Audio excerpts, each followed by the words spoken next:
Halleluja. Gloria lil mulej, nilqawkom eżiż aħwa, telespettaturi, daw kollha udjenza li segwu din il-Knisja Fellowship minn ġewwa Malta u Għawdex, daw kollha li segwuna wkoll minn barra minn Malta, Maltin, mifruxa mal-Ewropa, mal-Awstralja u mal-Kanada. Jekk inti qed issegwi dal-messaġġ minn xi pajjiż partikolari, ibatilna minn fejn qed issegwina. Alleluja, ejjew nitolbu flimkien.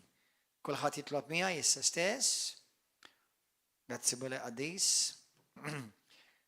Glorja lilek Mulej. Mela, Mulej Qaddis, ningrazzjawk illejla ta' dan il-privileġġ li aħna nistgħu nirċievu il-kelma qaddisa tiegħek. Mulej kellimna, għamel il-kelma tiegħek, tinfdilna qalbna u biddilna u kompli trasformana u preparana għal dik il-glorja glorjuża li inti għandek lest għalina mill-bidu tad-dinja u li inti ħlaqtna għalija. Irċivi Mulej glorja u tifħir f'isem Ġesu Kristu ta' Nazaret. Amen. Halleluja. Illum ħankompli nitkellem fuq is-sensiela li jiena bdejt nitkellem xi xahar ilu jew xi xahar nofs ilu fuq il-biża tal-Mulej. Tkellimna li aħna meta ngħidu fuq il-biża tal-Mulej mhux nitkellmu fuq li il-biża ġifieri twerwir għalkemm għamilt messaġġ fuqha għax hemm ukoll l-Iskrittura titkellem fuq ċertu biża tal-Alla bħalma jgħidu Pietru l-Apostlu li hija xi ħaġa tal-biża li inti taqa' fidejn Alla l-ħaj bħala ġudizzju. Tkellimna li dak mhux għal minu tal-Alla imma dak it-tip ta' ġudizzju u dak it-tip ta' biża teżisti wkoll. Imma nitkellmu aħna fuq il-biża reverenzjali. Fuq il-biża reverenzjali. Kemm il-darba smajtuni f'daw l-aħħar snin nitkellem fuq l-ordni divina. Ġieli smajtuni nitkellem fuq l-ordni divina? Għax għandha x'taqsam dak li nitkellem fuq illum.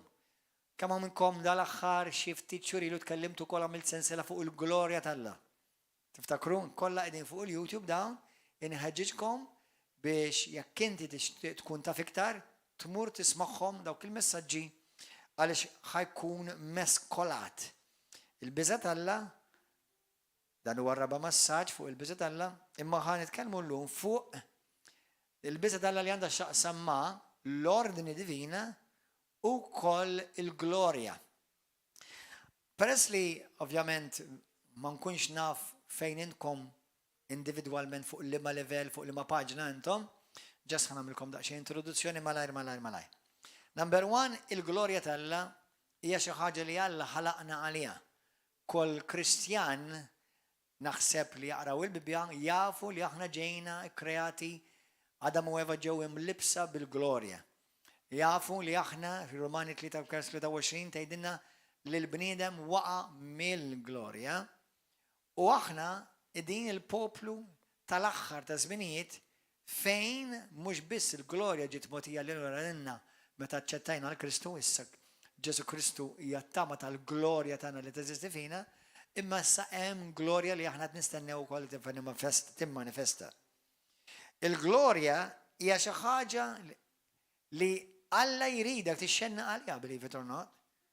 Hemm glorja fejn l-Iskrittura għal dak li ma smajtunix, hemm glorja li l-Bibja titkellem fuqha fejn tfisser tifħir, qima u adorazzjoni. Mhux għal dik tip ta' glorja titkellem.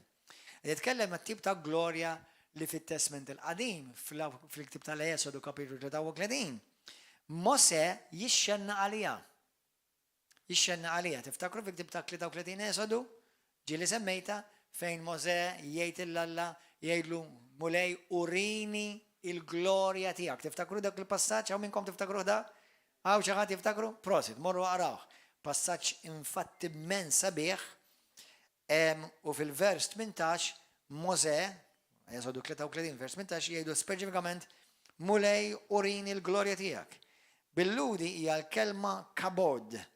Bil-Ingliż tfisser the splendor, il-magnifikazzjoni, jew nkella magnificence bl-Ingliż, ukoll tfisser it-tjubija tal-Alla. Fil-glorja hemm it-tjubija tal-Alla. Tfisser ukoll il-preżenza tqila ta' Alla. Jew inkella wkoll daw kollha meanings ta' xi tfisser il-glorja tal-Alla, it-tjubija tal-persuna tiegħu. Aħna nafu li Alla huwa tajjeb. Amen? Għaw xi ħadd jaqbel li Alla amen? Prosit. Meta aħna qed nibdew nistudjaw fuq il-glorja tal-Alla u fejn tidħol ukoll il-biża tal-Alla, infatti ma tistax tesperjenza l-glorja tal-Alla fejn m'hemmx il-biża tal-Alla.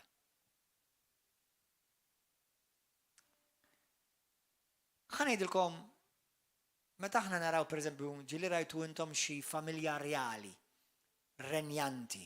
Aħna bħala Maltin għandna xi ħadd viċin tagħna, mhux għax jafna ta' ġifieri jafuna, imma jafu bina il-familja reali. U aħna ħafna Maltin ġieli jsegwu il-familja reali.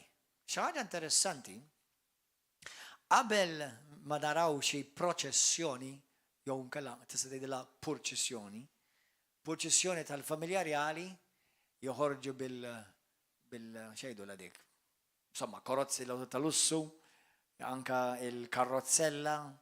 Ħafna drabi naraw pereżempju ħafna imorru qudiema, għandek apparti żwiemel, għandek armata tmur qudiema, għandek dawk kollha li jmorru anka għas-sigurtà, hemm proċessjoni sħiħa qabel ma tidħol ir-re jew ir-reġina. Però wkoll imbagħad naraw li wara r-re u r-reġina ġeneralment ikun hemm proċessjoni oħra. Ġieli notajtu għadi? Jiġifieri hemm xi ħaġa li tmur qabel, però mbagħad hemm xi ħaġa mhux xi ħaġa, hemm proċessjoni ta' antoraġġ sħiħ li tmur segwi ir-re, ir-reġina. L-istess naraw fil-Bibja. Fil-Bibja naraw l-istess. U din li tallimna hija jekk aħna nibdew naraw pereżempju mill-kreazzjoni stess, naraw li hemm ċwievet, hemm prinċipji li qabel ma Alla jirrilisja l-glorja tiegħu jibda jibni ordni. Kulħadd jibda jibni ordni. Ordni. Aħna nafu li Alla iħobb l-ordni. Xi ħaġa li dil-Knisja noperaw fiha u nemnuha. Xi ftit ilu smajt, jew mhux smajt propju rajt xi ħadd għax hemm ħafna maturità, xi ħadd li iżżuffjetta bl-ordni tal-Alla għal dawk li għandkom il-biża tal-Alla ħatifmu li l-Iskrittura tallem fejn il-glorja tal-Alla timmanifesta dejjem Alla jġib l-ewwel l-ordni. U dik f'kull livell, letteralment f'kull livell. Pereżempju, anka dawk kollha li jaħdmu fid-dar tal-Alla, fil-ġenna, anka dawk kollha speċjalment anka meta nħarsu lej, pereżempju lej il-familja reali, taraw ordni sħiħa. L-amara, inkluż in-nies, kollha huma poġġuti f'ordni. Il-glorja tal-Alla, il-glorja ta' re, tmur sew qablu u sew warajh. Illum aħna nistgħu naraw daw l-istampi familja irjali biex nieħdu eżempju.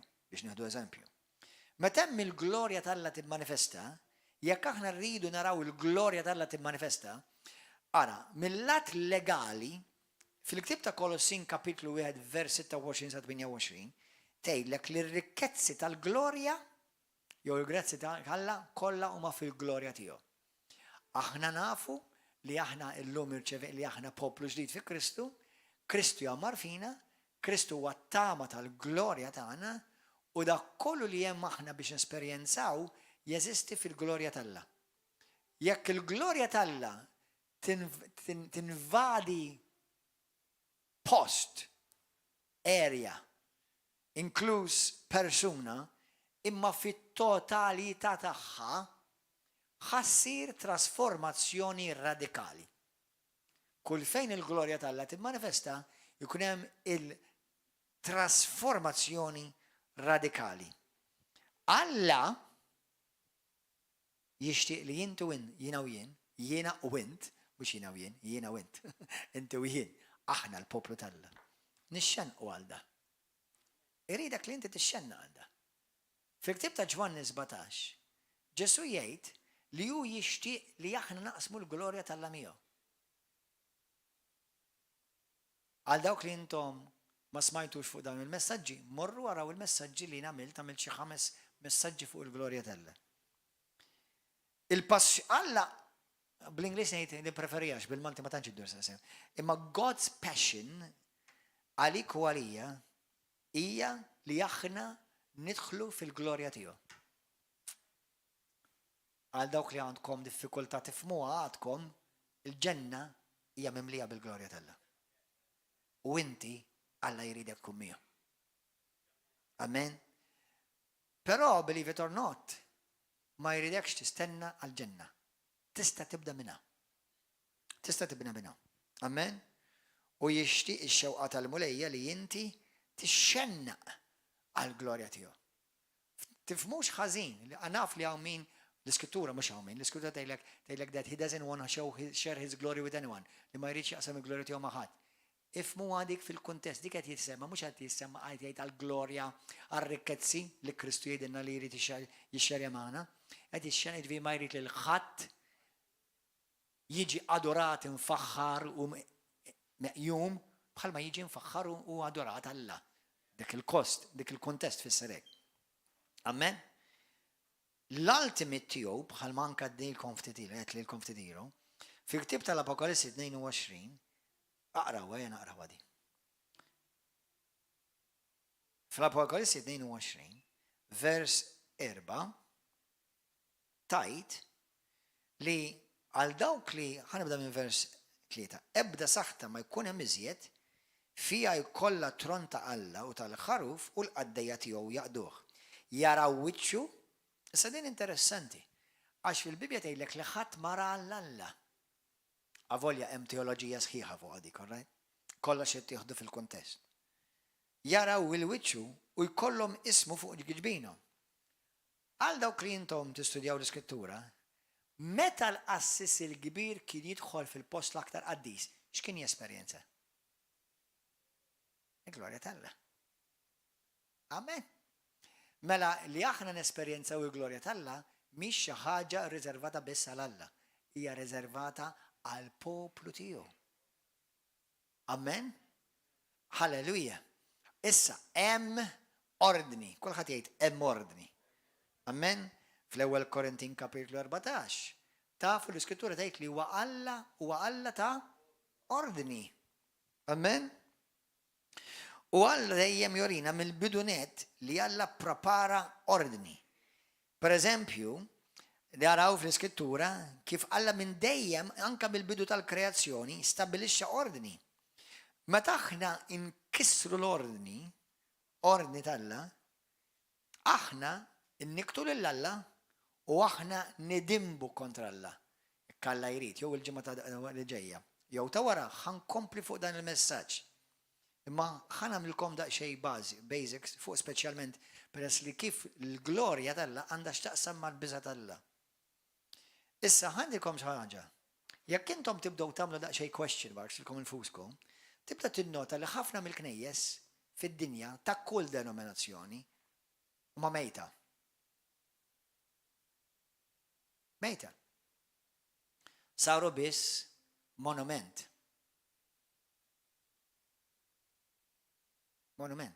Niftakar darba partikolari, leader partikolari, smajtu beda jgħid ċertu affarijiet rigward li jiftaħar li huwa u l-moviment tiegħu jew nkella id-denominazzjoni tiegħu iżommu ma' ċertu storja ta' ċertu moviment tal-Ispirtu Santu ċertu storja, speċjalment fin Azusa. Il-biċċa xogħol hija għandek knejjes li bdew minn Azusa imma waħlu ma' Azusa. U saru monument, ma baqgħux moviment. Alla mhuwiex monument u Alla ma jridx ikun monument u ma jridx li inti twaqqaflu monument. Alla he is always on the move. Amen. Alla he is on the move. Amen. Darba niftakar Reinhard Bonnke għal niftakru kont mort wieħed mill-meetings tiegħu u għal sfortunatament ħafna mill-Kristjani jinsew li anka l-Ispirtu Santu li huwa ruħ ma ħajkadex huwa riħ qaddis. Mem lebda riħ li ma jonfoħx. Riħ tfisser is moving. Amen. The Holy Spirit is moving. Alleluia. Grazie Gesù.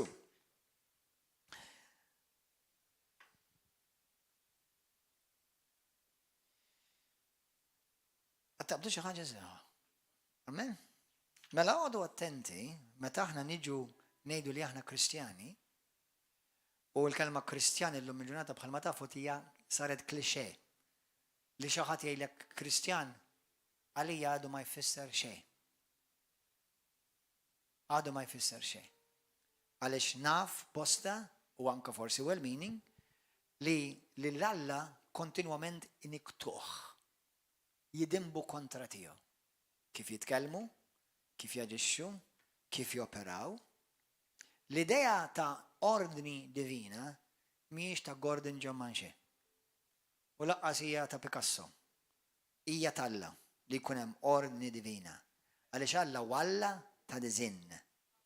Jekk int Kristjan ġenwin u inti trid timmatura, int bil-fors trid tixxenna u tfittex li titgħallem xi tfisser ordni divina fil-ħajja tiegħek.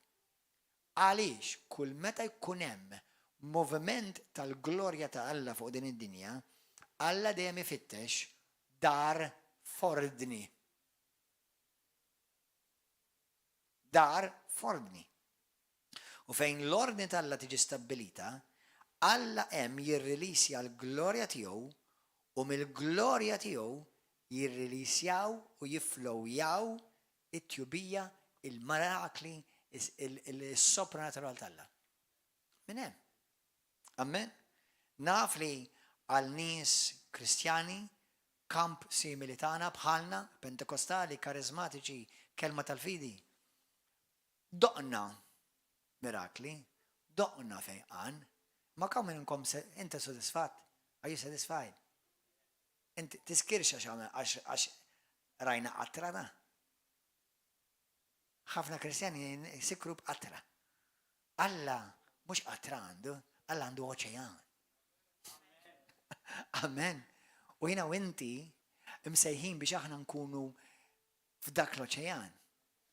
Meta aħna niġu mamda, l-kelma mamudija, jiena u inti mamda mhux biss fl-ilma ta' aħna jiena u inti msejħin biex nkunu mamda fil-glorja. Issa mamda fil-glorja aħna ħafna drabi ġejna minn background. Mhux għax biss kattolku ta' għax kultant anka Kristjani, Evangeliċi, whatever. Naraw stampi, per esempio, ta' Pentekoste, fejn narawhom għandhom il-sin fuq rashom. Meta inti tistudja l-iskrittura, anka fil-Grik u fil-kuntest, dak mhux il-sin biss huma saru l-sin għax il-glorja tagħhom, il-glorja tal-Alla libsithom. Huma libsu l-glorja, mhux ġie l-sin biss fuqhom. Qed tifhem? Naf li deru bħal il-sna, imma letteralment jekk tistudja tfisser li huma saru bħal il-sna il-glorja tal-Alla libsithom. Imma għaliex sar hekk? Għaliex sar hekk? Għaliex sar hekk? Amen? Jiena nemmen li waħda mill-ċwievet maġġuri u li ħafna mill-Knisja b'mod ġenerali qed timmissja hija dawn il-prinċipju. Għax Alla l-inna ma sejħinix biex koħna induqu u nixorbu qatra u niskru, ma biex aħna nirċivu l-ola livell ta' glorja ma' Kristu fid-din l-art. U din teżisti. Din deret anka fil-Bibja, mhix xi ħaġa li qed nimmaġina jiena, di deret ukoll fit-Testament tal-Qadim u deret fit-Testament il-Ġdid. Rajna wkoll naraw fl-Iskrittura fejn mill-glorja tiegħu toħroġ it-tubija tiegħu. Hija hemmhekk fejn joperaw il-mirakli kontinwu. Fejn jopera is-sopranatural kontinwu. U fejn naraw il-ministeru li jaħdem f'ordni divina fejn hemm ukoll il-biża' tal-Alla topra reverenzjali, biża' reverenzjali, fejn hemm l-unur jopera, naraw dak li bl-Ingliż ngħidulu the greater glory. il-glorja maġġura. L-għala glorja fil-manifestazzjoni ir-rilisjata mirakoluża ta' Alla fuq din l-art. Amen? Kulħadd jgħid, għal din jiena kont imsejjaħ. Ħanejdukom ħaġa. Meta Alla kellu f'moħħu il-kreazzjoni, jiġifieri speċjalment il-bniedem tiegħu, l-Adam u Eva, x'qallu l-Adam u Eva, x'qallu? Li biex jissottomettu, bl-Ingliż to subdue, u jaħkmu fuq l-art. Dimbu. U tilfu dak. Meta Ġesu raġa ġi fid-dinja, ġi biex jirrestawra lura x'ġiex. Il-glorja biex il-bniedem jerġa' jiġi lura bħalma kien fil-ġinien ta' Eden qabel ma dineb irrestawrat lura fil-glorja. Issa isma' il-glorja talla hija s-super potenza talla. Mhux sopra biss naturali. Jiġifieri isek għandek il-power station tal-pajjiż, il-qawwa kollha tal-pajjiż ħirġa minn dik il-power station. Il-Knisja hija msejħa biex tkun il-power station tal-pajjiż. Halleluja. Amen. Jekk ħadd għatu ċabċipa kbira lil mulej. Amen. Halleluja. Issa jekk il-power station ma toperax tajjeb, il-pajjiż jibqa' bla dawn. Wow. Il-Knisja hija l-power station talla fuq din id-dinja biex in-nazzjonijiet ikollhom id-dawl. Amen? Fil-ktib ta' Ġenesi kapitlu 1 minn vers 1 sa 3 tgħidlek fil-bidu Alla ħalaq is-sema u l-art u kienet l-art taħwit u baħ. Jiġifieri u d-dlam kien fuq wiċċ l-abbissi u fuq wiċċ l-ibħra kien jittajar l-Ispirtu tal-Alla. Mela, qabel ma Alla qal il-kelma, id-dinja kienet f'kaos. U Alla qal ħajkun id-dawl. U d-dawl sar u rari Alla d-dawl kien tajjeb. Mela Alla ġab ordni, ħanibdew naraw. Ġab ordni divina fejn kien hemm kaos. Fid-dinja x'hawn bħalissa? Kaos. Aw kaos. Anzi, b'dispjaċir ngħidilkom, f'ħafna knejjes hawn kaos. B'mod ġenerali l-Knisja talla fid-dinja hija f'kaos. Hemm Alla għandu pockets fejn jopera. River of Love hija waħda minnhom żgur. Amen? Halleluja. Alla jrid dejjem mill-bidu tal-kreazzjoni fejn hemm kaos hemm risposta, hemm soluzzjoni. Huwa il-glorja talla. Alla krea l-bniedem biex minn kaos iġibu fi kreazzjoni perfetta. Inkluż meta ħalaq il-ġisem. Anka meta Alla ħalaq il-bniedem minn fuq l-ard, ħalqu mit-tajn bil-ħmieġ u ġab xi ħaġa ordni divina l-bniedem il-ġisem. Ġismek għalhekk waħda mir-raġuni għandek tuħsibu. Għax anka ġismek huwa maħluq b'ordni divina. Ringrazzja lil Alla li mnieħrek ma poġġilekx taħt idejk. U meta tikol minn ħalqek. Mhux tikol minn patatti. Jiġifieri Alla ħalaq kollox b'ordni, kollox għandu skop. M'hemm xejn, Alla ma jagħmel xejn b'kombinazzjoni. Amen? Fejn hemm il-glorja hemm l-ordni. Fejn hemm l-ordni tiġi l-rilisjata l-glorja talla. U l-kaos jitlaq. Eżiż aħwa, jeżistu fid-dinja pajjiżi fil-kaos. Jeżistu knejjes f'kaos. Dik mhux minn Alla. Il-kaos huwa mid-demonju. Alla jrid iġib il-glorja tiegħu meta l-poplu tiegħu jopera u jikkoopera miegħu bħalma fil-bidu tad-dinja biex il-glorja tiġi stabbilita. Amen? Kemm minnkom tixtiequ tesperjenzaw il-lola glorja talla f'ħajtek? Tiġix tgħidli imma Kolossin kapitlu 1 vers 26 ma tgħidlekx li Christ in me the hope of glory. Mela why you are miserable? Għaliex int miseru? Għaliex inti mimli affarijiet li inti taf li mhumiex parti mill-glorja tal-Alla.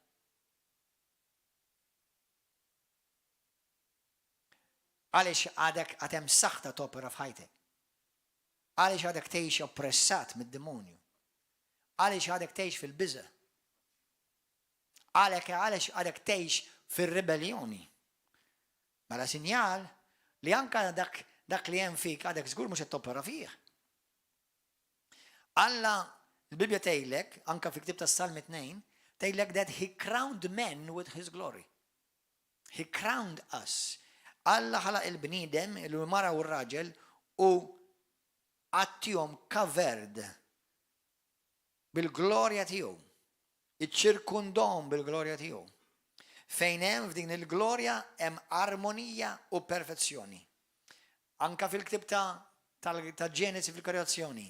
Fil-glorja tal-Alla jekk inti tkun tiżra kien mal-ewwel jagħmel frott tajjeb. Fejn ma kien hemmx earthquakes, terremoti, ma kien hemmx hurricanes, ma kien hemmx pandemiji, ma kien hemmx mart. Ma meta l-bniedem dineb waqa' u tilef dik l-ordni divina u ġab reġa' lura il-kaos. U ġab x'ġab ukoll. Ġab inten immedjatament waqa' fuq il-bniedem il-ġudizzju. Fejn hemm id-diżordni, fejn hemm id-dnub, għal jiġi attirat il-ġudizzju. U għalhekk Alla jiġib is-soluzzjoni billi jġib il-glorja. Ma qabel ma tiġi l-glorja, dejjem fil-Bibja jridu kun hemm ordni. U qabel ma tiġi l-ordni, tiġi l-biża' tal-Alla. Qed tifhmu il-biża' tal-Alla. Infatti, fil-Ktib tar-Romani kapitlu 8, vers 17 tgħidlek, il-ħlejja kollha qegħdin jistennew ħerqana ir-revelazzjoni ta' wlied Alla. Għaliex? Għax il-ħolqien jinsab taħt il-fruqa mhux minn rajħ, imma minħabba li Alla xaħtu taħta billi mbagħad vers 22 naqbis hemmhekk. Għax aħna nafu li l-ħolqien kollu għadu s'issa jitniet bl-uġieħ tal-ħlas u mhux bissu imma wkoll aħna għandna l-ewwel frott tal-Ispirtu. Aħna wkoll nitniedu fina nfusna waqt li nistennew l-addazzjoni ta' wlied il-fidwa ta' ġisimna. Dak qed jitkellem meta ġisimna trid jiġi mifdi. Kolossin għandek Filippin 3 vers 17-20, għandek ukoll fil-ewwel Korintin fejn dan il-ġisem ukoll għandek fl-ewwel Tessalonikin. Għalhekk inħobb ngħid Alla ma ħajaħli xejn, anke d-drab ta' ġismek ħajużah. Amen, għad irid jiġi mifdi dan il-ġisem. L-ewwel Tessalonikin kapitlu 4 minn vers 14 sa 18.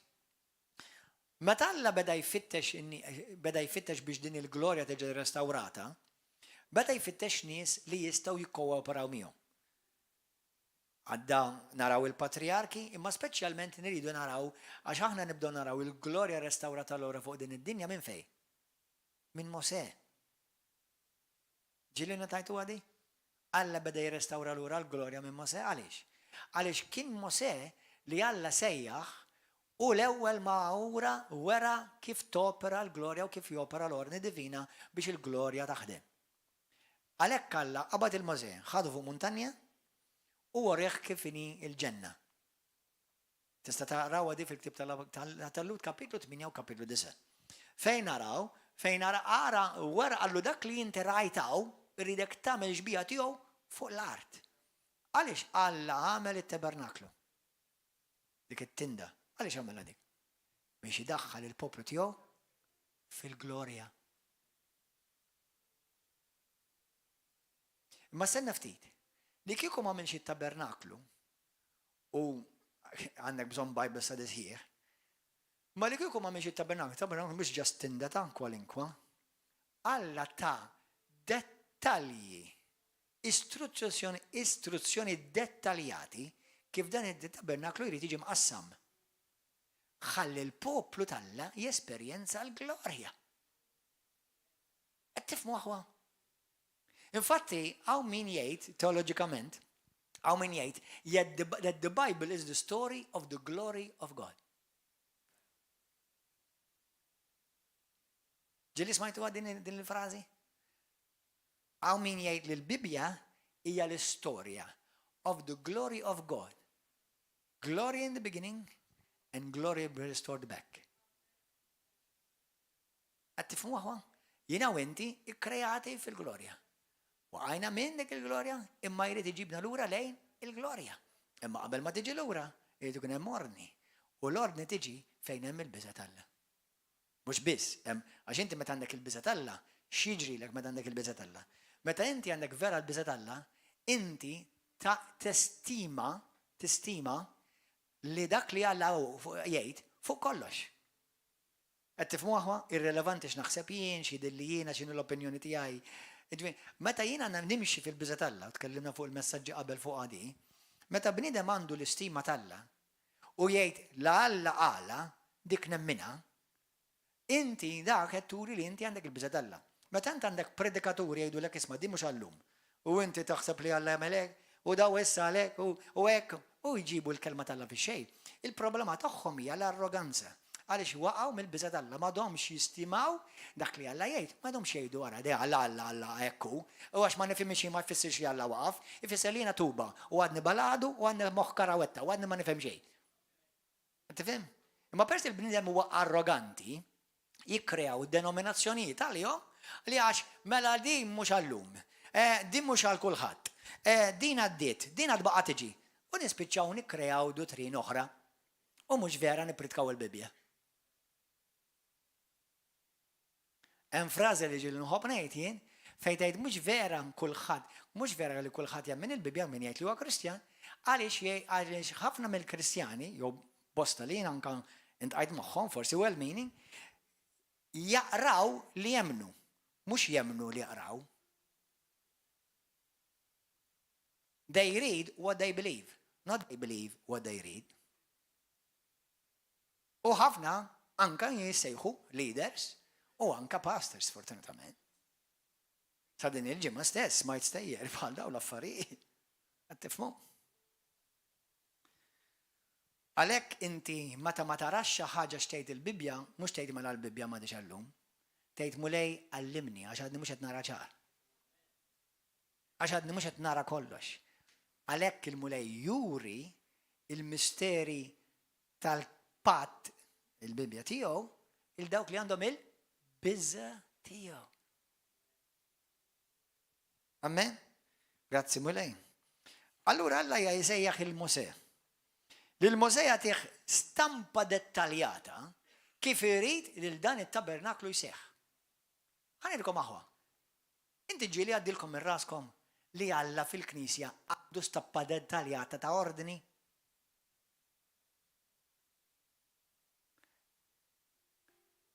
Ħanejt għall-Kristjani kollha li jitisimgħu dal-messaġġ. Mur arbel lilek nifsek u arbel il-kelma. Inti qatt ġieli għadditlek minn rasek li Alla l-Knisja tiegħu għandu ordni dettaljata divina. Jiġifieri mhux kulħadd jagħmel li jridu. Jekk aħna rridu nesperjenzaw il-glorja li hija rreservata għall-aħħar nies tal-aħħar ġenerazzjoni. U nemmen li jiena hija parti minn dik il-ġenerazzjoni. Nemmen li intom parti minn dik il-ġenerazzjoni. Amen. Għadni ma morx knisja waħda sissa jew ministeru wieħed, għadni kemm ġej wieħed minn issa riċenti bħalma tafu, li ma tarax il-glorja tal-Alla topra imma ma tarax ordni wkoll. Ġieli notajtu għadi fejn hemm il-glorja tal-Alla topra hemm knisja f'ordni. Qed tifhmu aħwa? Hemm poplu f'ordni, ħanilkom aħwa, ħanejt xi ħaġa li m'għandix taqsam mal-Knisja per se. Jekk titesperjenza l-glorja tal-Alla f'darek, anka darek tkun f'ordni. Ir-ras huwa r-raġel. Anka jekk huwa mutu, xorta jibqa' r-raġel. Ma ssirx il-mara, anka jekk hi l-iktar waħda li titkellem.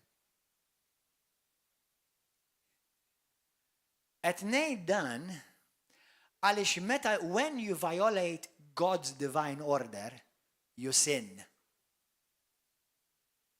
And you will fall from the glory of God.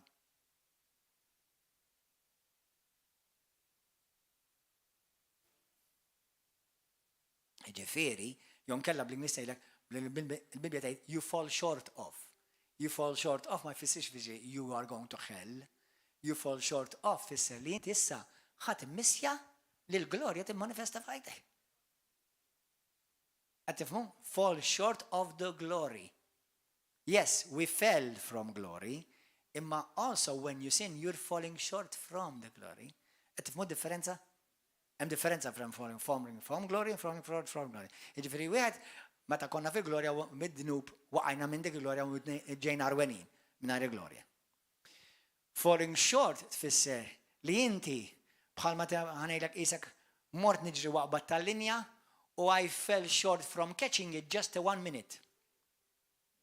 Tifmu? I fell short from. Tifmu differenza bl-Ingliż? Amen? Ġifieri kważi ma marnexilix immissjajta. Ġifieri timmissjaħħa. Timmissja dak li Alla għandu għalik. Amen. Kristjani ġenwini li jimxu fil-glorja tal-Alla u jimxu jixxenqu jesperjenzaw il-glorja tal-Alla huma kristjani li jimxu borni u fil-biża tal-Alla. Amen. U min jimxi fil-biża tal-Alla u probabbli għax fem l-ordni. U min jimxi fl-ordni u probabbli għax fem xi tfisser timxi fil-biża tal-mulej. Amen. Taqbdu xi ħaġa ħwa. Alleluja. Fil-ktib ta' Esodu, kapitlu 40, vers 33, tgħidlek, waqqaf ukoll il-bitħa madwar it-tabernaklu u l-artal u dendel il-purtiri fil-bib tal-bitħa. Hekk Mosè temm ix-xogħol kollu, imbagħad is-sħaba ksiet it-tinda tal-laqa u l-glorja tal-mulej imtliet it-tabernaklu. Esodu 40, 33. Mara wara li l-affarijiet Mosè obda d-direzzjoni tal-mulej u għamel dak kollu li għal-mulej għallu biex jagħmel. Imbagħad, kulħadd jgħid imbagħad. Wara l-affarijiet għamilhom sameru f'ordni, imbagħad niżlet il-glorja tal-Alla u mliet it-tempju. Mosè, vers 35, ma setax jidħol fit-tinda tal-laqa. Għax fuqha kien hemm tistrieħ sħaba u l-glorja tal-mulej kienet timla it-tabernaklu. Fil-ktab tal-Atti tal-Apostli, x'inhi għadi l-glorja? Fil-ktab tal-Atti tal-Apostli kapitlu 26, vers 13, tgħidlek ara, jienu sejjer f'nofsinhar sultan rajt dawl aqwa mid-dija tax-xemx. X'inhi? Tiftakru? Mela, Sawlu kienet jippersekwita l-Knisja. Der Ġesu nafu li wiċċu ma raħx, nafu li wiċċu ma derx, u l-Iskrittura tgħid Pawlu jgħid hekk, rajt dawl aqwa mid-dija tax-xemx. Ġieli rajtu waqt ix-xemx jiżreġ tipprovaw tħarsu lejn ix-xemx? Jirnexxielek? Isma'wa, id-dija tal-glorja tal-Alla li jiddet fuq Pawlu, ix-xemx għattieta. Ara kemm tiddi il-glorja tal-Alla. Ix-xemx għattieta.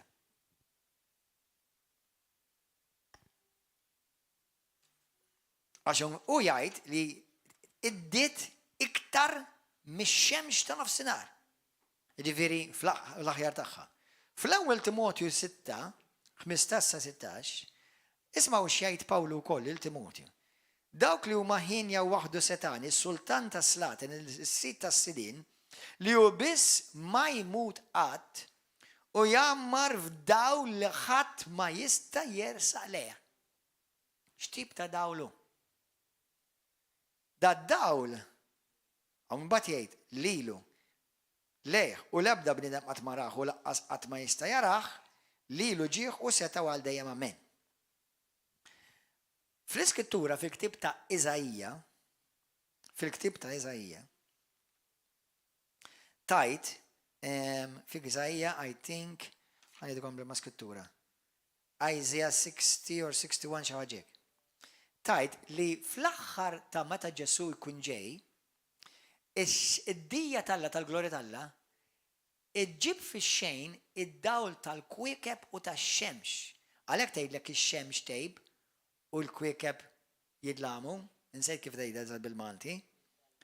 Tiddalla mix-xemx, eżatt, tiddalla mix-xemx. Għaliex? Għax once li Ġesu jidher fis-sema, id-dija tiegħu ix-xemx tgħib. Ara xi glorja kbira, halleluja, qed nistennew. U fil-Iskrittura tgħidlek, daw hemm poplu partikolari li ħajrawh. U hemm ċans li dan il-poplu huwa jiena u int. Amen? Issa, ħammorru għal pass kif jiena u inti irridu nersqu lejn Alla biex aħna nesperjenzaw din il-glorja. Fil-ktib tal-Levitiku kapitlu 10, Alla kien waqqaf saċerdozju, kulħadd jgħid saċerdozju. Dak is-saċerdozju biss seta jidħol u jesperjenza l-glorja tal-Alla. Issa llum fl-ewwel Pietru 2, Apokalissi 1-6, Apokalissi 10-5, tgħidlek li aħna l-kollha aħna ġejna magħmula saċerdozju. Saċerdozju qaddis, saċerdozju reali, saltna u saċerdoti. Mela llum il-Kristjani kollha jistgħu jidħlu fil-preżenza tal-Alla. Infatti mhux biss hekk, infatti il-preżenza tal-Alla tidħol fik. Sewwa u ma tifqakx, kieku kont fit-testament tal-qdim kien tifqak. Amen. Halleluja. Imma għal darb'oħra jiena titkellem għal xi ħaġa fuq xi ħaġa ikbar minn hekk. Jiġifieri, ikbar minn hekk jiġifieri. Għaliex kull min hu Kristjan għandu l-glorja tal-Alla fih, suppost. Theoretically speaking. Amen. Halleluja. Issa fil-ktib tal-Levitiku kapitlu 10 tgħidek kara. U li Aron kien dak li Alla waqqaf biex ikollu s-saċerdozju ta' Aron. Nadab u Abihu ħadu ċ-ċensur kull wieħed, kebsu n-nar u xeħtu fih l-inċens u offrew quddiem il-mulej nar profan. Ġifieri Alla daw għamlu xi ħaġa li hawnhekk il-Bibja tgħidlek li Alla ma ordnalhom xi jagħmlu. Tinsiex kulħadd jgħid Alla huwa ta' ordni divina. Alla huwa l-Alla tal-ordni. What's the big deal li joffrew l-nar li morna l-omx? Missu apprezzal menu. U minnu fih ħareġ nar minn qudiem il-mulej u kun smom u mietu qudiem il-mulej. Fil-messaġġ li jmiss, ħanorikom kif anka fit-Testament il-ġdid teżisti di. Tnejn minn daw in-nies, daw it-tnejn, Nadab u Abihu, kienu tnejn mit-tfal ta' Mosè. U daħlu qudiem il-mulej, għax issa tgħidilkom l-Iskrittura għaliex Alla kun smhom, daħlu qudiem il-mulej għax ma daħlux b'attitudni tal-biża' ta' Alla. U ħanejdilkom fejn m'hemmx il-biża' ta' Alla. Dal-aħħar semmejta ħafna.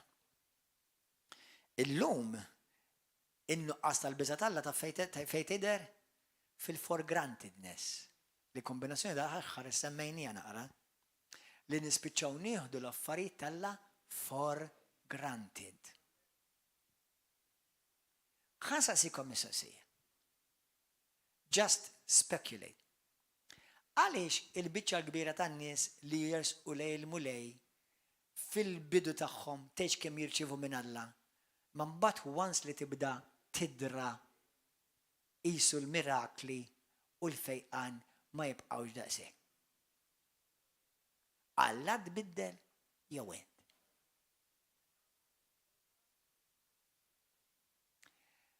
Meta jiena u inti nibdew nieħdu l-Alla u l-affarijiet qaddisa tal-Alla for granted, hemmhekk jiena u inti m'għadniex nimxu fil-biża' tal-mulej.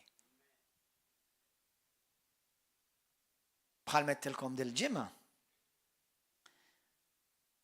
meta mor dal-ministeru dal-ġimgħa l-oħra u tberrikt u rċivejt impartation. L-innotajt hija li l-iktar nies li irċievew huma dawk li huma ġodda. Għaliex ġew hemm bil-ġuħ qed jistennew. Dak huwa wieħed mis-sinjali li dil-persuna issa mhix moħħha fil-kafè jew fit-toast għala bieba mill-10 sekkux qiegħed f'posthom jew le, dak qiegħed hemm għax ġie jixxenna għall-mulej. Jrid qed jirċievi ġewwa minn. U l-mulej huwa dak li n-nies il-fatt li inti ġej tixxenna għal-mulej, ġifieri qalbek għadha tħabbat, għadha taħraq għal Alla. U dak juri fik li inti għadek timxi fil-biża tiegħu. Ma ħadtux minn diġà tista' tieħdu aktar for granted. Li kieku nagħmilha translation tal-lum il-ġurnata di, illum hawn ruxma ta' Kristjani li jġibu nar profan il-Alla. Għamlu affarijiet ma jqabbadhomx Alla jagħmlu.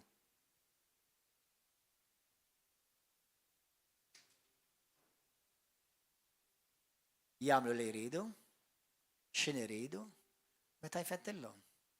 U joħorġu bi skuża Alla qalli. Imma jagħmlu ruxma ta' violation ta' xtejt l-Iskrittura meta anke nkunu nitkellmu fuq il-biża' tal-Alla u l-ordni divina fit-tempju tal-na il-Knisja. Nar profan. Xi ħaġa li Alla ma qabdekx. Well-meaning, sweet smile. Imma hemm il-frott tar-rebellioni. Ħanilkom aħwa.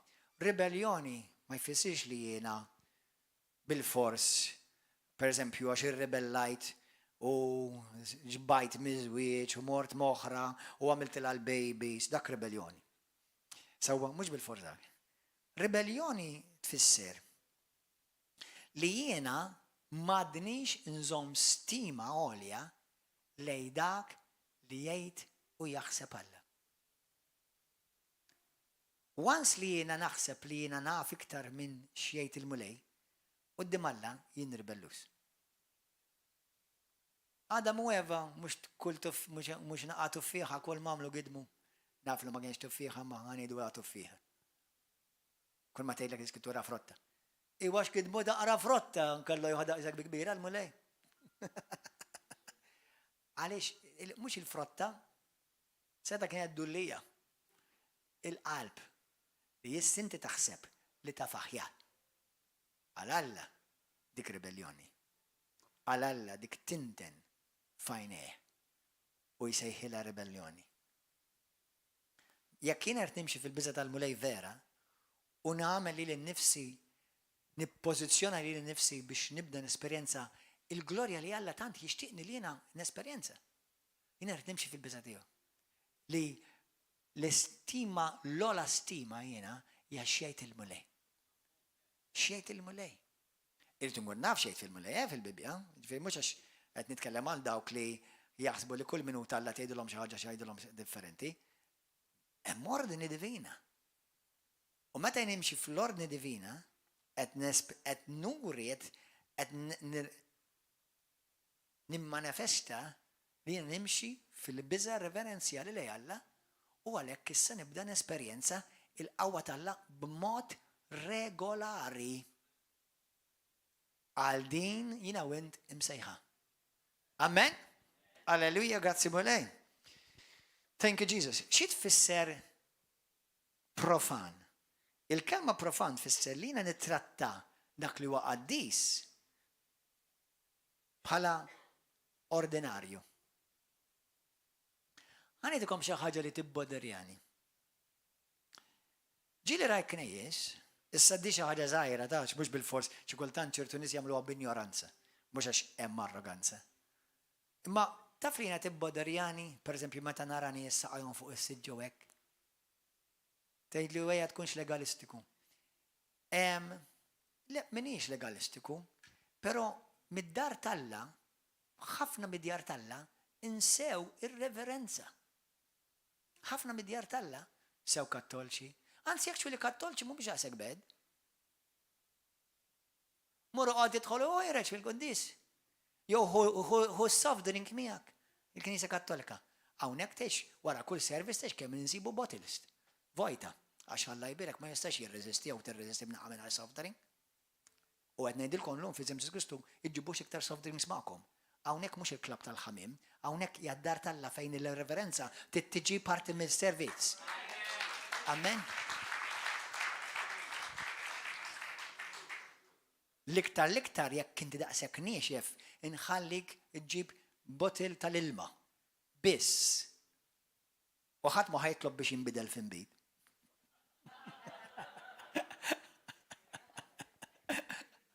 Amen. Imma meta inti immaġina.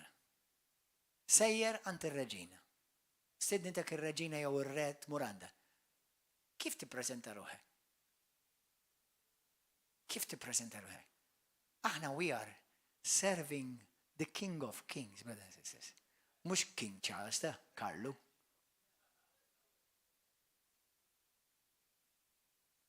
Aħna r-re tar-rejiet naqdu.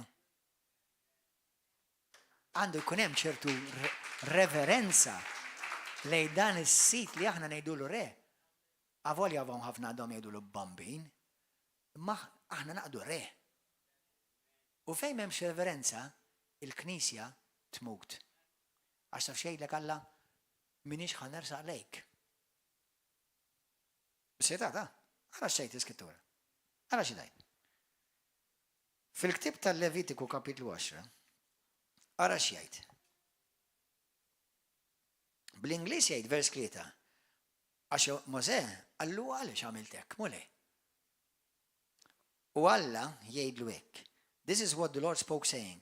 By those who come near me, dawk li jersqgħu lejja, I must be regarded as holy.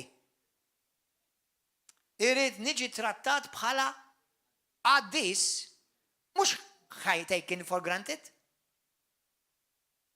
And before all people, I must be glorified. U għoddim il-poplu kollha jiena rrid niġi glorifikat. Molli nfaħħar adorat. Amen.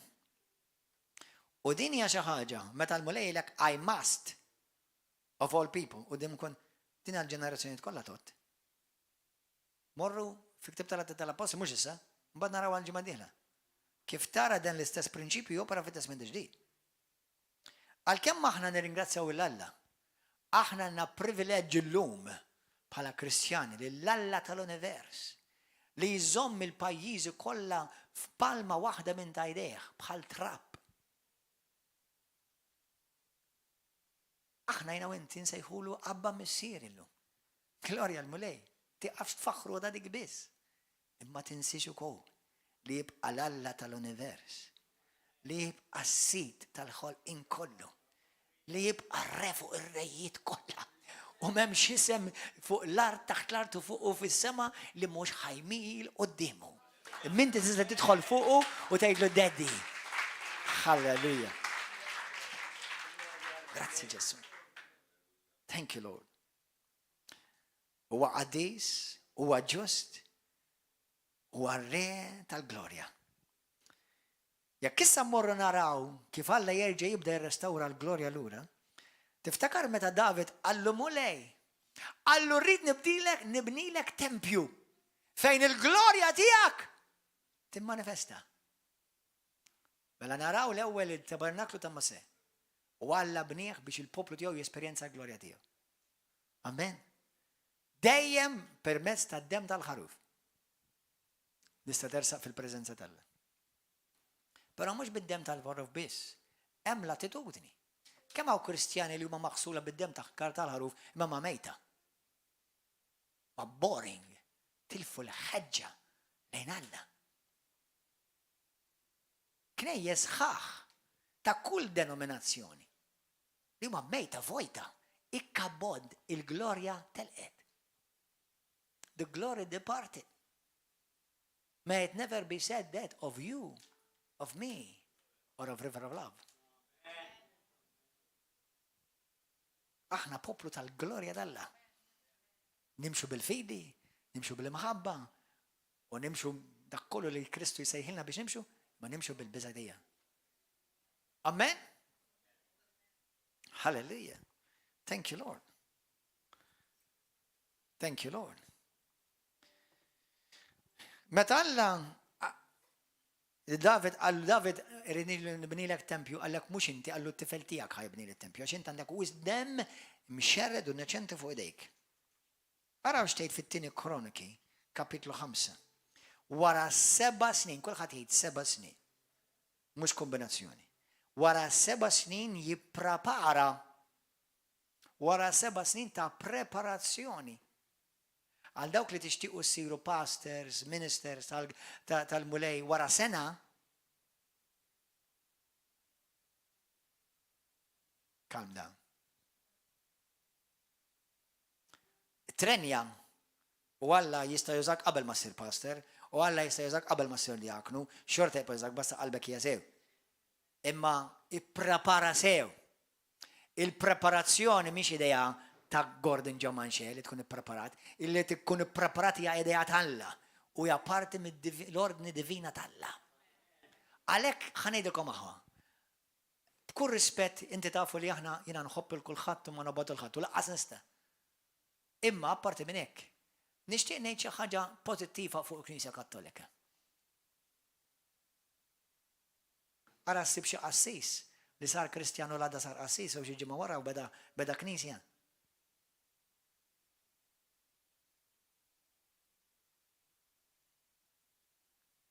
Il-Knisja Kattolika għandhom sens ta' dan il-prinċipju. L-Evanġeliċi għadhom brodu fuq dan il-prinċipju. Mhux kollha. River of Love mhix hekk. River of Love tifhem dan il-prinċipju. U knejjes apostoliċi bħal River of Love jifhmu dan il-prinċipju. Immisimgħuha, tieni Kroniki 5:11. Ġara l-qassisin ħarġu mill-post il-qaddis wara l-qassisin kollha li kien hemm tqazzu bla ma taw każ tat-taqsimiet tagħhom. Il-Leviti kantaw kollha isma'u di. Mela di wara li l-tempju kien lest kollox postu, l-amara kollha f'posta, in-nies kollha f'posthom, kulħadd f'postu, halleluja, glorja l-mulej, il-biraħ dak kollu li intom parti mid-djakni, responsabbli u ministeri morru waraw il-messaġġ li pridkajt. Li għedtilkom u preparajtkom għalih. Aħna qed nippreparaw, jiena nemmen revival tiġa jetaw. Jiena nemmen revival tiġa jetaw. Amen? Kemm minnkom temnu li revival tiġa beda? Amen. Jiena nemmen revival beda. Amen? Imma mhux tal-li ma rridux imut u jispiċċa fi xejn, ma rridu jiġi jiżdied bil-qawwa. Amen? Imma Alla ma jagħmel xejn ta' kafkaf. Amen? Alla qed jibni dar, qed jibni poplu li jifmu kif jimxu fil-biża Alla u jifmu l-ordni divina. Amen? Halleluja. Grazzi mulej. Thank you Jesus. Mela ħankomplu. Vers 12. Il-Leviti kantaw kollha, mela daw issa il-Leviti bdew ikantaw. Jiġifieri Asaf, insomma, whatever. Matthew, Stevie, Dominic, Louise, dew kantaw idu. Amen. U kien hemm 120 assisi u trombi kull għadet 120. U kif it-trubetti u l-kantanti kollha bdew isemmu ħoss wieħed flimkien, kulħadd jgħid ħoss wieħed flimkien. Fl-istess post 120 u ħoss wieħed kollha jaqblu. Ftakru għadi, għax hemm xi ħaġa simili daħħa fit-tazmin ġdid. Amen? Biex jisebħu u jifaħru l-mulej. Kif kienu jisemgħu id-daq ta' trumbetti u l-platti u l-istrumenti tad-daq biex jisebħu l-mulej għax hu tajjeb u għax għal dejjem it-tiba tiegħu. Ġara li t-tempju tal-mulej imtela bi sħaba u ma setawx il-qassisin ikomplu s-servizz tagħhom minħabba sħaba għax il-glorja tal-mulej imlit id-dar tal-la. Halleluja! Glorja lil-mulej. Immaġinaw dil-glorja, jekk nista' nimmaġina, ma ħsibx nista' nimmaġina, fej Pawlu jiddiskrivija li iktar tiddi mix-xemx ta' nofsinhar imlit tempju. Imlit tempju. U ma l-Bibja dejlek ħadd minnhom ma seta' jkompli ministra. Ħadd ma seta' jkompli kanta u jdoq. Xejn, zero. Kollha saru pejstjati mal-art. Għax il-glorja tant kienet tiddi daw li laqqas ta' s-satara li l-ek nifs għas s-satara għajdek ta' uddima wiċi.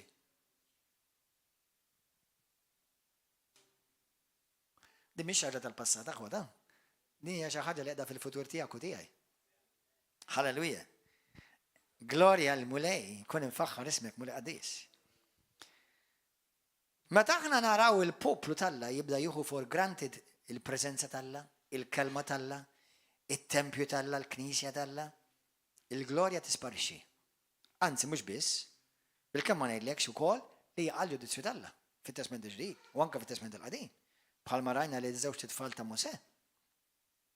Fit-tieni Kroniki, kapitlu 36, vers 17, il-mulej talla lihom is-sultan ta' Kaldin u dan qatilhom l-aħjar il-ġil tagħhom xabla. Issa, hawnhekk fejn jaqa' l-ġudizzju. Morru waqraħ waħedkom id-dar. Vers 17. Hawnhekk fejn wara li il-Bibja tgħidlek l-ewwel batilhom bosta profeti. Batilhom bosta għaddejja tiegħu biex jindmu. Kulħadd jgħid batilhom profeti. Għaddejja biex jindmu. Taf x'għamlu bihom? Iżżuffjettaw bihom. Għajruhom. Ħaduhom for granted. ċabsuhom bil-ħmiċ u bil-gidiet. Mbagħad x'għamel mulej? Ġabilhom pajjiż barrani u ħaduhom kollha skjavi lill-poplu talla. Moħħoma ħanejt xi ħaġa just for speculation. L-Ewropa xi darba kienet bl-Ingliż jgħidu the bastion of Christianity. Illum saret the bastion of bestiality and perversion. And part of the fault, actually, a huge, major part of the fault is the church. Għaliex xettilkom jiena? Għax Alla ħalaq il-Knisja biex tkun il-superpotenza tad-dinja biex minna id-nazzjonijiet jiddawlu.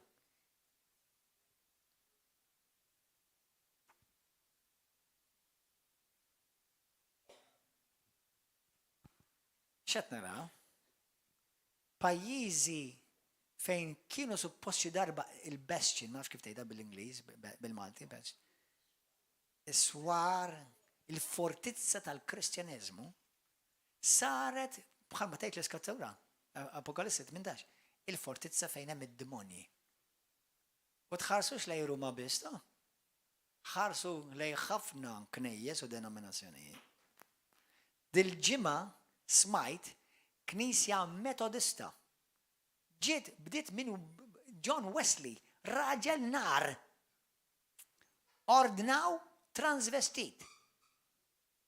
Transsessuali, Ordnaw ministru tal-Vangelu. Li mhux tal-Vangelu ġej, huwa ministru tad-demonju. Bil-ħażin kollha tagħha Ruma, sissa domma għadni ma naf li għarnaw l-ebda qassis hekk. Mhux ħaniċċassa hekk isir. Ma biex inkom ma taħsbux li hija Knisja Ruma biss, abbosta knejjes protestanti evanġeliċi li qed jagħmlu l-ħmiġ kollu li hemm ġol infern. U x'qal il-mulej xi wissi? U jġabilhom nazzjon biex joħodhom skjavi. Could it be?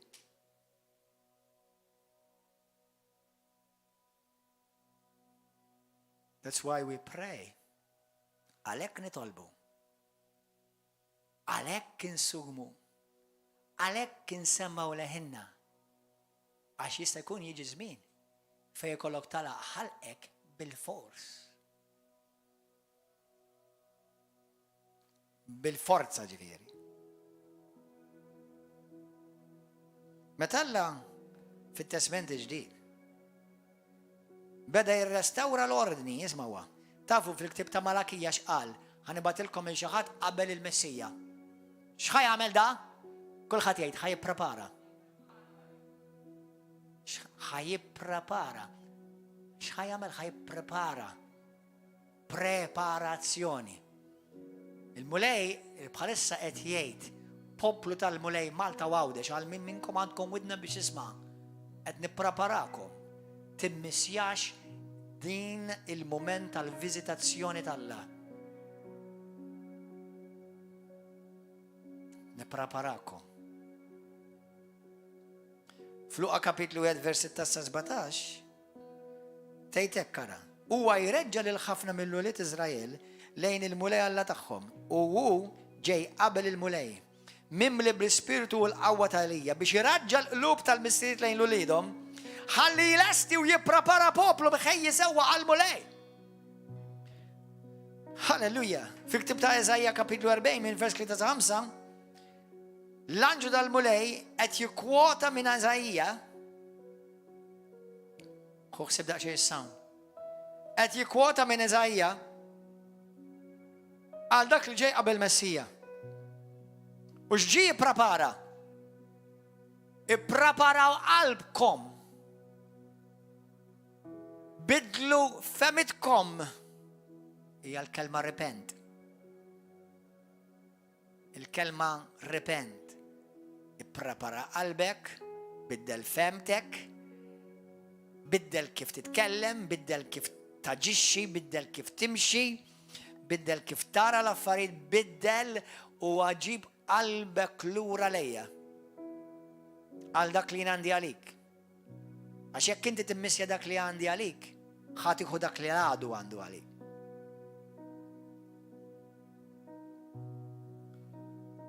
Fil-ktib ta' Lut kapitlu 6 vers 2, l-indiema, it-talim tal-indiema minn oprimejta hija wieħed mit-talim prinċipali fundamentali kardinali tal-Knisja. Indiema ma jfissirx li bil-forsi li noqgħod nistqar kull dubli qatt tagħmel f'ħajti, number one impossibbli mhux ħadd tiftakarhom kollha. Indiema tfisser li inti ddawwar qalbek vera lejn Alla. Indiema il-kelma metanoia tfisser a change of heart and a change of mind. Ħanilkom aħwa, ħafna Kristjani needs to repent. Infatti, actually, to be honest, it is never the sinner that repents, it's the people of God that repent. Jekk inti tinnota fl-Skrittura, kull darba li Alla jgħidulhom repent huwa lill-Kristjani l-Knisja tgħidha di. How do we repent? Jekk inti tlift in-nar tal-Alla, qed tieħu l-Alla for granted. You need to repent. Għandek bżonn tindem. Jekk inti tagħmel f'kollox f'ħajtek u l-imħabba l-ewwel imħabba li Kristu tlifta, tindem. Ħatibda tpoġġi darek f'ordni.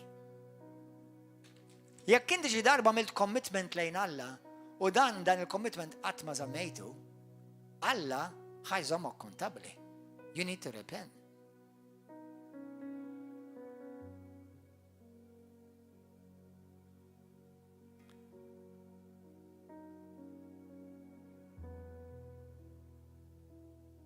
Fit-testament il-ġdid, fil-patt il-ġdid, l-indiema hija parti aħna għandna kors hawnhekk jgħidulu 6 pillars of the Christian faith, wieħed mill-korsijiet li nofru. Is-sitt pilastri tal-fidi Kristjana. Ġifieri l-pilastri, l-Knisja għandha pilastri. Waħda minnhom hija l-indiema minn oprimejta. Jekk qatt ma għamiltu dak il-kors, għamlu. Hija wieħed mill-pedamenti. Araw kif Alla qed jipprepara l-Knisja u l-poplu tiegħu f'daw iż-żminijiet. Number 1, ġi xandar l-indiema. Ġi Ġesu. X'inhu Ġesu? L-ewwel Pietru 2, vers 4 sa 9. L-ewwel Korintin 3, vers 11. Mattew kapitlu 16, vers 18. Ġesu huwa l-blata. Ġesu huwa l-pedament li fuqha tinbena l-Knisja. Ġejja il-preparazzjoni. Ġejja l-ordni divina. Mbagħad tgħidlek it-12 l-apostli. L-ewwel filata, l-ewwel pedament. U aħna qed nibnew f'tempju. Min qed jibnina? Int qed tibnih għat-tempju jew Alla?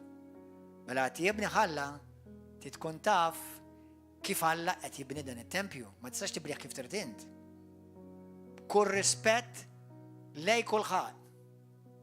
Ma tistax tgħidli jiena tgħidli x'pastor, għax jekk jien pastor u xogħli pastor tidisejħli, dik hija parti mill-ordni divina tal-Alla. Turilix kemm inti well-meaning imma ignorant. Jekk int apostlu ħanejdlek int apostlu, mhux ħanejdlek ras jew bro. Alla għandu ordni divina x'taħseb intu x'jidilek inti ma fisser zero quddiem Alla.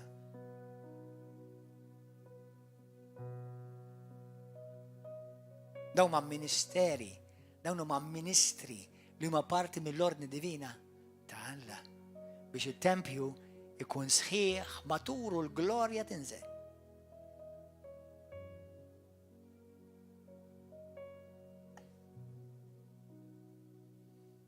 Halleluja! Daw kollha li rċevew il-Ġwan il-Battista li kien jirrepreżenta il-preparazzjoni għat-tempju ġdid, daw kollha li aċċettawh u rċevewh, irċevew il-Ġesu. Daw kollha riġettawh, riġettaw il-Ġesu. Jekk bniedem mhux vera jindem u jbiddel femtu jdur b'qalbu kollha lejn u lejn, qatt mhu ħajiltaqa' ma' Ġesu. Tista' tiġi l-Knisja, tista' tidħol f'binja, imma qatt ma ħajkollok esperjenza ma' Ġesu. Amen, aħwa. Grazzi Ġesu. Amen. Fl-Atti tal-Apostoli 2, minn vers 1-4 tafx naraw? 120 disċiplu. Kollha f'post wieħed, kollha jagħmlu l-istess sound. X'ġara? Il-glorja t'Alla imliet il-Knisja. Amen. Forsi xi wħud jgħidlu mbagħad fejn marret il-glorja t'Alla. Dak huwa messaġġ ieħor. Immissa tibda tifhem għaliex ċertu postijiet, knejjes, movimenti mietu għax they violated this principle. Ma domx xi iktar fil-biża t'Alla u abbandunaw dak li Alla jrid fit-tempju tiegħu, l-ordni divina. Aħna l-Knisja tal-aħħar ta' żminijiet. Ħanaqra l-kom di u nispiċċawha u nitolbu. Morru fil-ktib ta' Eżajja 60. Eżajja 60. Tal-libdu xi ħaġa lejn aħwa. ħatkun inti parti minn dik il-Knisja li hawnhekk isimgħuha profezija ta' Eżajja tgħid. Eżajja 60. Ara xtejt fl-aħħar ta' żminijiet. Ara vers 2. Id-dlamijiet jiksu l-art u sħab iswed il-popli. Iżda fuq hekk jiddi l-mulej u s-sebħu jfiġ fuq hekk. Il-ġnus għad jimxu fid-dawl tiegħek.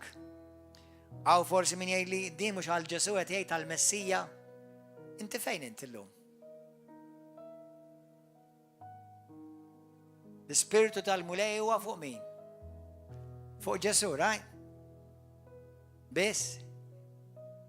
Fuq ir-ras biss l-ispirtu tal-Alla niżel. Jew niżel fuq il-ġisem kollu tiegħu. Dak li huwa fuq Ġesu, jekk inti parti minn Kristu, huwa fuqek. Ħanerġa' naqraha. Ara dlamijiet jikslu l-art u sħab iswed il-popli. Dat narawh. U s-sebħu jfiġ fuqek. Il-ġnus, iżda fuqek jiddi l-mulej. U l-ġnus għat jimxu fid-dawl tiegħek. U slaten fid-dinja ta' sebħek. Għal min qed jgħid? Qed jgħid għall poplu tal-aħħar ta' żminijiet. Aħna dik il-ġenerazzjoni li Alla jipprepara biex jifmanifesta l-aktar l-ikbar moviment tal-glorja tal-Alla fuq din id-dinja. Tgħid li imma l-Bibja tgħidlek li ħafna jitbedu. Imma wkoll jgħidlek li ħafna jsalvaw. Jgħidlek li imma ma jgħidlekx li ħajsir ħajkun hawn ħafna glimijiet. Imma wkoll jgħidlek li ħafna ħajjiddu. Issa żalent li mtrid tkun. Jiena ħankun fost dawk li jiddu. Għax diġà għażilt. U nemmen River of Love ħatkun waħda minn dawk il-knejjes fid-dinja li ħatiddi u ħatbiddel in-nazzjonijiet għax in-nazzjonijiet ħajġu għad-dawl tagħha. Halleluja! Gloria al Mulej! Imma ċavetta. Tuħux il-Alla for granted. Tuħux il-kelma tal-Alla for granted.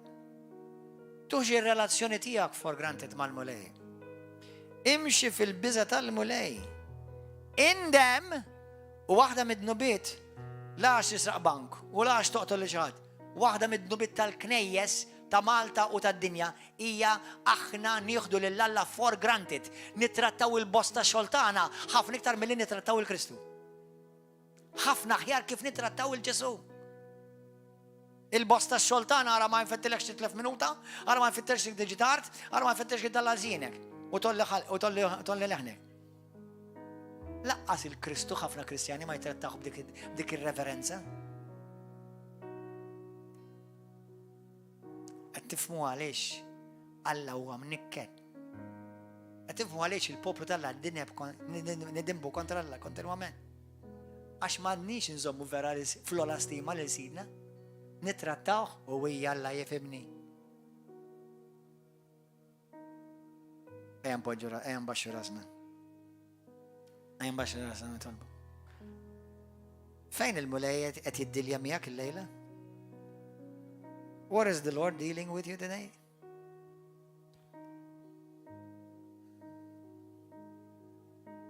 Kemm hawn Kristjani li suppost idinaw il-lejla. Imma forsi marru r-restorant il-lejla. Marru t-tombla l-lejla. Jew għax għadu waħrin ma xi setta television biex jaraw logħba. U bħalma nħobb ngħid jien rux ma tarġiel b'saqajhom mikxufa jiġu wara biċċa l-ġilda.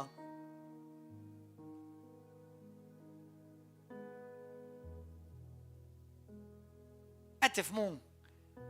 Jekk inti tesperjenza l-glorja tal-Alla, Kristu jrid ikun l-iktar ħaġa, mhux ħaġa ta' imma kif tgħidha, l-iktar ħaġa żgħiża f'ħajtek. U l-kelma tiegħu. U x'jixtiequ, xi trid mulej, x'tixtieq. X'tixtieq. Illum għandi r-risposta kif biddel pajjiż. Ġimgħa ilu l-mulej qedlu Lord, how do you change a nation? Wake up the church. That's how you change a nation. Bring the church into divine order. Bring my house into divine order. Because we have dishonored our king. Għax aħna dishonorajna r-re tagħna.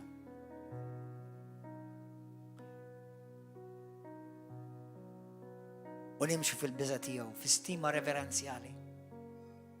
Naħfer malajr, ma nżomx fi-stonku tiegħi, ma ngħid xejn kontra l-ebda għaddejja tal-mulej, xejn negattiv. Għax int min int biċċa traba biex tattakka lill-midluk tal-Alla. La int salvajtu, la int fdejtu u laqqas indliktu. Min int? Skrittura tgħidlek min jien biex nittakka u nakkritika u niġġudika għaddejta sid ieħor. L-arroganza fil-bniedem tal-Alla. L-arroganza fil-Knisja. We serve God, we're not Him. Aħna naqdu l-Alla u maħnixu.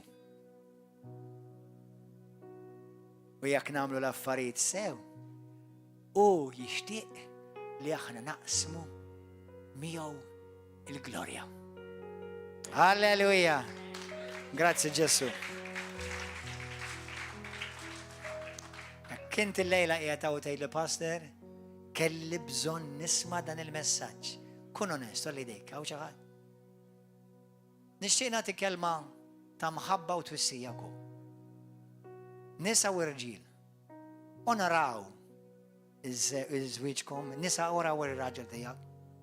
Għax kif titratta l-raġel inta titratta l-Kristu.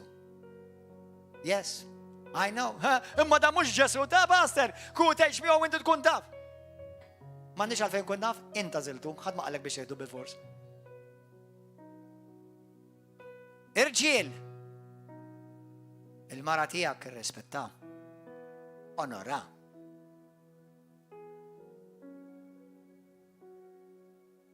Aħfru xi ħalli l-glorja tal-Alla tibda minn darek. Fuq iż-żwieġ ħanejtek. When it comes to leadership, wife follow husband. When it comes to relationship and such things, husband follow wife. Shirifiri. Husband, wife, you follow your husband's lead. Husband, you follow your wife's need. Ħantikom eżempju. Jekk jiena ħammur restorant, u jiena forsi nħobb Chinese, u jitħobb Messikan. Għax, per eżempju, Chinese, mux tajjeb għalija, tajjeb għalija l-Messikan. That's what she needs. I can follow. Where I make spiritual leadership decisions, she must follow. When there is an emotional need, I follow the need of my wife. When there is a direction lead, follow your husband. Marriage counseling, private sessions. Imma daw importanti, għaliex l-ordni divina tittiġi kullimkien. L-ordni divina tittiġi kullimkien. Amen għawa? Għaw xaħat lejla dej li passer, jien nixtieq nagħti ħajti lil Ġesu. Tgħidli, forsi għaw xewt minn jiena diġà aċċettajtu l-Ġesu ta' ismgħu nħanilkom. Ħafna aċċettaw il-Ġesu plasma bħalma aċċettaw il-Marija, aċċettaw il-Buddha, aċċettaw il-Knisja, aċċettaw il-Pastor, aċċettaw il-partit. Ġesu jrid ikun kollox. Ġesu jrid ikun kollox għalik. Ma sax ikun ħaġa. Huwa kollox għalik Ġesu. Come on, be honest. With yourself, not with me. Ġesu kollox għalik. Ġesu ma jrid ikun parti mill-equation ta' ħajtek. Ġesu jrid ikun ħajtek. Infatti, hekk jistħoqlu. Xejn għas. Jekk inti lejla tixtieq tagħmel deċiżjoni ġdida f'ħajtek. Vera tkun salvat ta' Ġesu, mhux parti minnek ta' Ġesu, kollok kemm min ta' Ġesu. Il-lejla huwa ħin tajjeb biex tagħmel deċiżjoni. Għaw xaħat tolli jdejk, għaw xaħat jixtieq jagħmel deċiżjoni f'ħajtek illum olli jdejk. Olli jdejk il-lejla. Għaw xaħat, min iktar? Min iktar olli jdejkom, min iktar? Għaw xaħat il-lejla l-ewwel darba tixtieq tagħti ħajtek il-Kristu verament u tagħmlu s-sit tiegħek u s-Salvatur tiegħek olli jdejk verament olli jdejk. Kulħadd ibaxxi rasu jitlob miegħi. Intom ta' fuq YouTube u Facebook. Jekk dal-persuna hija inti, din hija opportunità tajba biex inti tibda mill-bidu ġdid, ħajja ġdida. Għajdi talba warajja minn qalbek. Illu missa qadis. Mhuwiex kombinazzjoni li jiena qiegħed nisma' din il-kelma. Mula qadis. Nindem minn dnubieti. Speċjalment illum nindem mid-dnub tal-forgrantedness. Aħwa, ħadd ma juħu għalih. Ma meta jienet nitlob, it is irreverent to stand up and walk. Kull ma tsajtu tistennew, 2 minuti oħra. Ħadd ma jqum mis-sit tiegħek f'isem Ġesu Kristu. U jekk tuħu għalik, indem issa stess tal-li ħadd għalik.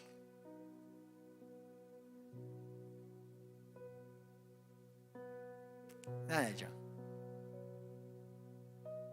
Għanna nidu talba minn qalbna. We are talking about bringing the fear of the Lord in the house of God. Right now, souls are being snatched from hell into heaven. Għajdi di talba warajja, missi għadis. Aħfilli. Fejn kont insensitiv, ignorant, arroganti, gburi, mimlija bin nifsi, għamil dak li x'naħseb jienu xi dilli jien, milli għamilt xi trid int. Mulej mhux iktar li rrid jien. Imma għamel minni dak li trid int. Ġesu, kun inti s-sit tiegħi u s-Salvatur tiegħi u aħsilni bid-dem prezzjuż tiegħek, salvani mulej aħfir li midnub tal-for grantedness u mulej kebbes fija nar ġdid għal imħabba għalik mulej. Nemmen b'qalbi kollha li inti l-mulej, inti li benta l-ħaj, li mittalija fuq is-salib u permess tal-mewt u l-qawmin tiegħek, int salvajtni. Natik lilek mulej, kull glorja tifħir u onur. Int biss jistħoqlok. Il-glorja kollha tat-tifħir, adorazzjoni, ringrazzjament u grazzi li fil-ħnina kbira tiegħek u grazzja tiegħek. Int tixtieqni li naqsam il-glorja li inti ħlaqt il-poplu tal-għalik mulej. Inti għamiltni denju permezz għad-dem ta' Kristu. Issa għallimni nkun denju biex nagħmel dak li int tistenna minni biex nagħmel. Bl-għajnuna tiegħek u bil-grazzja tiegħek fija f'isem Ġesu Kristu. Amen. Kinti għad it-talba l-lum għal darba f'ħajta kien salvat, imwilet miġdid u bdejt ħajja ġdida. Aħwa, kun ħuġġieġa nara l-Alla. Kun imħeġġeġ għal Ġesu. Ma tistax kun lukewarm, ma jimportakx għaxa għala xanxe, jew whatever kif jgħidu bil-Malti. En blifa. Halleluja. Għandaw kolla l-intom fuq YouTube, ejja wiltaqgħu magħna kull nhar ta' 4 u nhar ta' 6 fis-7 ta' flaxija u l-ħadd fil-għodu flaxxa. Il-bqija il-paċi mija. Ix-xenna għal-mulej.